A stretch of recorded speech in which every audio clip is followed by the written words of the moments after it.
ही नहीं करेगा तो वैसी परिस्थिति में गलत रास्ता भी अपना सकता है, क्योंकि परिस्थिति होगा निर्भरता की आड़ में यह सरकार युवाओं के साथ खेल रही है, बच्चों के साथ विश्वासघात है। तो प्रोटेस्ट करने पर किसी माई का लाल का औकात नहीं है कि उसको रोकने, औकात नहीं है कि कोई हाथ भी छोड़ दे। पर सरकार अगर हाथ उठा देगी तो यह सरकार का आखिरी दिन होगा।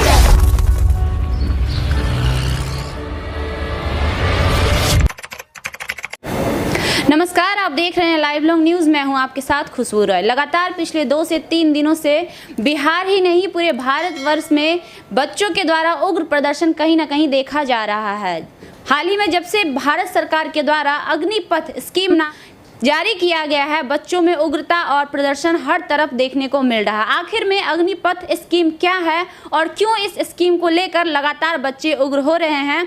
हमारे साथ मौजूद हैं बिहार के नहीं पूरे भारत देश के प्रतिष्ठित शिक्षक गुरु रहमान, जिनके यहाँ से हमेशा हर साल लाखों बच्चे पढ़कर लिखकर आगे बढ़ने के लिए कंपटीशन में बैठते हैं और लाखों बच्चे आगे निकल कर जाते हैं। आज बात करेंगे हम सर से अग्निपथ स्कीम को लेकर। आखिर क्या है अग्निपथ स्कीम और क्यों इस स्कीम से बच्चे इतना नाराज हैं? नमस्कार सर। Thank you. सर, एक अग्निपथ स्कीम हमारे भारत सरकार के द्वारा जब से लागू कहा गया है कि उसको भारत सरकार ने मान्यता दे दिया, तब से लगातार देश के कई हिस्सों में बच्चों के द्वारा उग्र प्रदर्शन लगातार देखे जा रहे हैं। मैं चाहूंगी आप इस चीज को बताएं कि आखिर अग्निपथ स्कीम से ऐसा क्या हुआ कि बच्चों में उग्रता पाई जा रही है? देखिए, सबसे बड़ी बात है कि 4 साल से अपने सेना की कोई बहाली नहीं निकाली थी। उसके लिए लड़के तैयार थे। किसी का आधा हो गया था, किसी का फिजिकल हो गया था तो उसका रिटर्न बाकी था, किसी का रिटर्न हो गया था, रिजल्ट नहीं था। बहुत सारा परिस्थिति उसी से लटका हुआ था। अचानक आप उठते हैं और अग्निपथ नाम की स्कीम लाते हैं और अग्निपथ स्कीम में कहते हैं कि 4 साल के लिए बहाली होगी और 4 साल के लिए बहाली होगी। उसमें से 25% वैसे बच्चे जो योग्य होंगे उनकी सर्विस कंटिन्यू की जाएगी और बाकी 75% को वापस कर दिया जाएगा। उनका 48 लाख का इंश्योरेंस कराएगा और 12 लाख रुपया उनको दे के वापस उनको भेज दिया जाएगा। तो 4 साल की नौकरी करने के लिए लड़के के साथ इतना बड़ा विश्वासघात किया जा रहा है, तो निश्चित रूप से इसी कारण बस बच्चों में असंतोष है। यह देश के लिए भी अहितकारी है, क्योंकि 4 साल में जो लड़का सेना में रहेगा, सेना से लौट के जब वो वापस आएगा तो सेना की बहुत सारी बातें ऐसी होगी जो उसको पता होगा, वो लिख भी कर सकता है। दूसरी सबसे बड़ी बात कि 21 से 22 साल की एज में रिटायर होकर आने वाला बच्चा किसी के यहाँ पर दरबानी नहीं करेगा तो वैसी परिस्थिति में गलत रास्ता भी अपना सकता है, क्योंकि परिस्थिति होगा।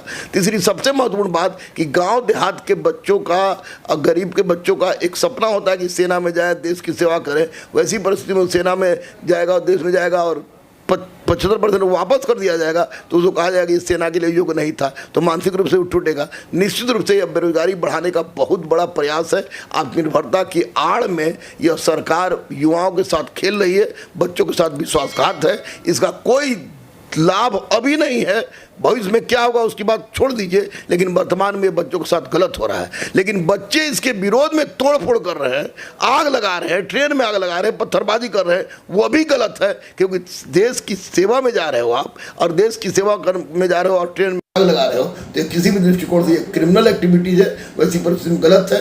मैं तमाम बच्चों को आपके चैनल के माध्यम से यही कहूँगा कि अगर आप चाहते हैं कि अग्निपथ समाप्त हो तो ऐसी परिस्थिति में एकजुट होइए, जाति पार्टी से अलग होकर छात्र बनिए। गुरु रहमान आपके साथ है, अहिंसात्मक रूप से आंदोलन कीजिए। हम गांधी मैदान से लेकर प्रगति मैदान तक आपके साथ हैं, उस समय तक साथ रहेंगे जब तक कि अग्निपथ सरकार वापस नहीं ले लेती है। सर, एक और बच्चे 10 से 12 लाख रुपए खर्च करके अपनी पढ़ाई पूरी करके 4 साल, लगभग 3 से 4 साल लग जाते हैं सेना की तैयारी करने में, दौड़ धूप करने में, और उनको जब ये बात सुनने को मिलता है कि उनकी नौकरी मात्र 4 साल की होगी तो उन पे क्या बीत रहा होगा? बिल्कुल गलत है, इसलिए सारे के सारे बच्चे रोड पर चले आए हैं और इसकी शुरुआत बिहार से हुई है, क्योंकि बिहार में सारा परीक्षा में क्वेश्चन पहले लीक हो जाता है। दूसरा कोई चारा उद्योग धंधा है नहीं, इसलिए यहाँ के बेचारे गरीब बच्चे, किसान के बच्चे चाहते कि सेना में भर्ती हो, तो निश्चित रूप से शुरुआत बिहार से हुई है। तो बिहार बच्चे बिलक रहे हैं, तड़प रहे हैं, कुछ असामाजिक तत्व आके रेल में आग लगा रहे हैं और कुछ केस बच्चे पहुंच जाएगा, जेल चल जाएंगे तो और उनके लिए घातक होगा। इसलिए इस परिस्थिति में अहिंसात्मक मोड में आए और सरकार से डिमांड करें, अहिंसात्मक तरीके से डिमांड करें। हम लोग उनके साथ हैं, सारे शिक्षक उनके साथ हैं, लेकिन आपके साथ नाइंसाफी नहीं होने दिया जाएगा। शर्त है कि आप हिंसा का परित्याग कीजिए तब। सर पिछली बार भी हमने आपसे सवाल किया था कि बच्चे जो यहाँ से आपके यहाँ से बहुत सारे बच्चे पढ़ के जाते हैं और एग्ज़ाम क्वालिफाई करते हैं, बहुत सारे बच्चे जो पिछले 4 साल से तैयारी कर रहे होंगे, क्या लगता है कि इस सेना की भर्ती में उनके फ़ायदे गिनाए जा रहे हैं कि ये फ़ायदे होंगे वो फ़ायदे होंगे, क्या सच में वाकई बच्चों को फायदे के लिए निकाला गया है या सरकार की इसके पीछे कोई मंशा है? कोई बच्चा का फायदा की बात रहती तो सरकार भी बोले कि 4 साल तक प्रधानमंत्री रहेंगे, 4 साल तक मंत्री रहेंगे, 4 साल तक एमएलए रहेंगे, 4 साल तक नेता रहेंगे, 4 साल तक आईएएस रहेंगे, 4 साल तक आईपीएस रहेंगे, हर क्षेत्र में नहीं, सेना के क्षेत्र में आप कर रहे हैं तो निश्चित रूप से आप गलत हैं।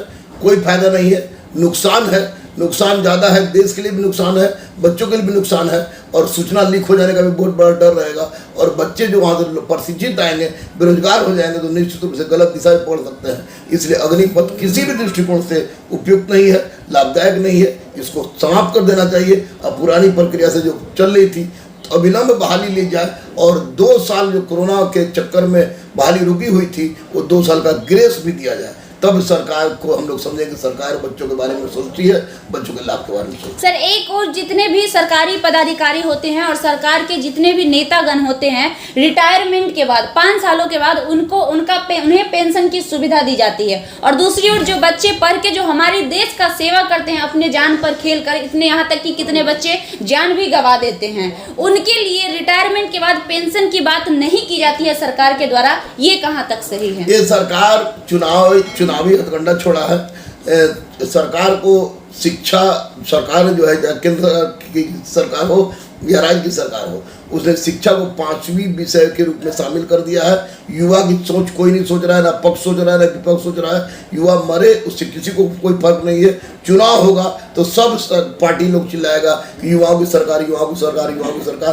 पेंशन 2004 से ही बंद है बिहार में, उसके बाद छोड़ दीजिए, लेकिन सेना के साथ इस तरह का व्यवहार। लेकिन सर मंत्रीगण को अभी भी रिटायरमेंट के बाद उन्हें फैसिलिटीज मिलती है, उन्हें पेंशन मिलता है, तो फिर जो सेना में भर्ती होते देखा जाए तो आज अगर हमारा देश सुरक्षित, अगर हम और आप सुरक्षित हैं तो कहीं ना कहीं उसमें सबसे अहम रोल हमारे सेनाओं का होता है। फिर उसके बारे में इतनी लापरवाही हमारी बिहार सरकार और भारत सरकार खासकर क्यों बरतती है? इसीलिए तो अग्निपथ का विरोध हो रहा है कि इतनी लापरवाही अब बरतिएगा, अग्निपथ जैसा स्कीम लाइएगा तो देश चौपट हो जाएगा, सेना व्यवस्था का पोल खुल जाएगा और सेना की बहुत सारी ऐसी बातें जो बाहर नहीं जानी चाहिए वो बाहर लीक हो जाएगी। इसलिए इसका विरोध हो रहा है। इसका विरोध होना स्वाभाविक प्रक्रिया लाजमी है, लेकिन हिंसात्मक नहीं, अहिंसात्मक। सर जब अभी विरोध हो रहा है तो आप लोगों को जितने भी नेशनल मीडिया हैं, जितने भी उनके द्वारा आपसे राय मांगी जा रही है, क्या इस तरह के किसी भी प्रकार के शिक्षा से जुड़ी और खासकर बच्चों से जुड़ी जब स्कीम लाई जाती है तो मैं जानना चाहूंगी कि क्या प्रतिष्ठित शिक्षकों से एक बार राय ली जाती है? कभी नहीं, बिल्कुल। जब स्कीम आ जाता है, प्रोडक्ट आ जाता है, लागू हो जाता है, तब हम लोग को पता चलता है पेपर से, अन्य माध्यम से, न्यूज के माध्यम से। कभी राय नहीं मांगी जाती है। एवं की रक्षा विशेषज्ञ भी इसके पक्ष में नहीं है, लेकिन पता नहीं प्रधानमंत्री क्या सोच के इस तरह की बात को लाया है। मैं तो यही रिक्वेस्ट करूंगा कि बच्चों के हित में और देश के हित में अग्निपथ को जितना जल्दी हो सके समाप्त कीजिए और कम से कम एक ट्वीट कीजिए, जो 10 लाख नौकरी के लिए ट्वीट किए थे उस तरह एक ट्वीट कीजिए कि इस पर विचार किया जा रहा है, इस पर सोची समझी जाएगी, तब ये बात लागू होगी और जितनी वैकेंसी रुकी हुई है सेना की उसको इम्प्लीमेंट करें। बच्चों के लिए क्या आखिर में मैसेज देना चाहेंगे? बच्चों से यही मैसेज करेंगे कि किसी भी परिस्थिति में चाहे कुछ भी हो जाए, हिंसा मत करना।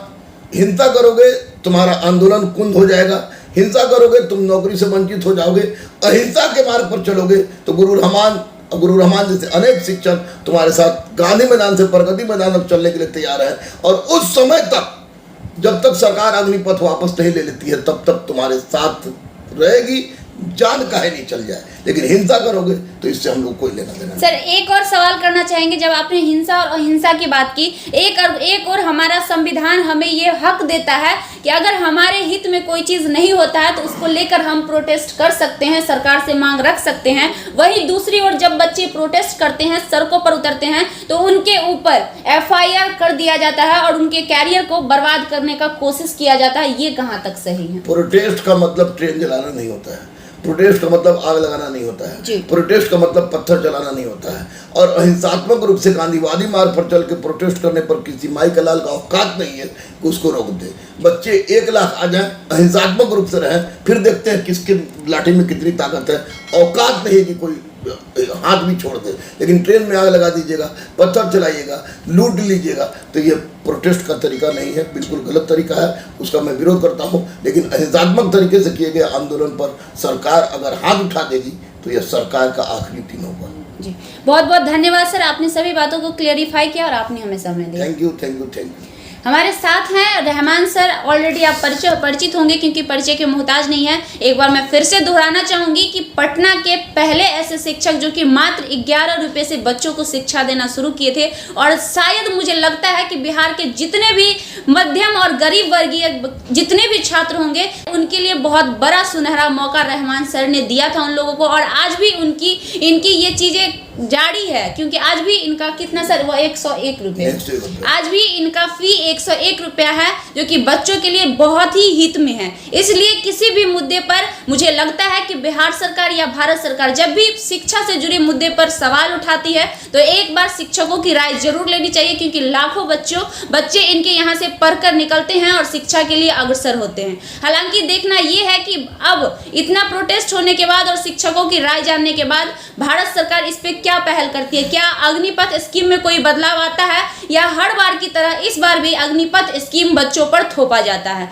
क्या होता है पूरी जानकारी हम आपको देंगे। आगे की जानकारी के लिए बने रहिए हमारे साथ।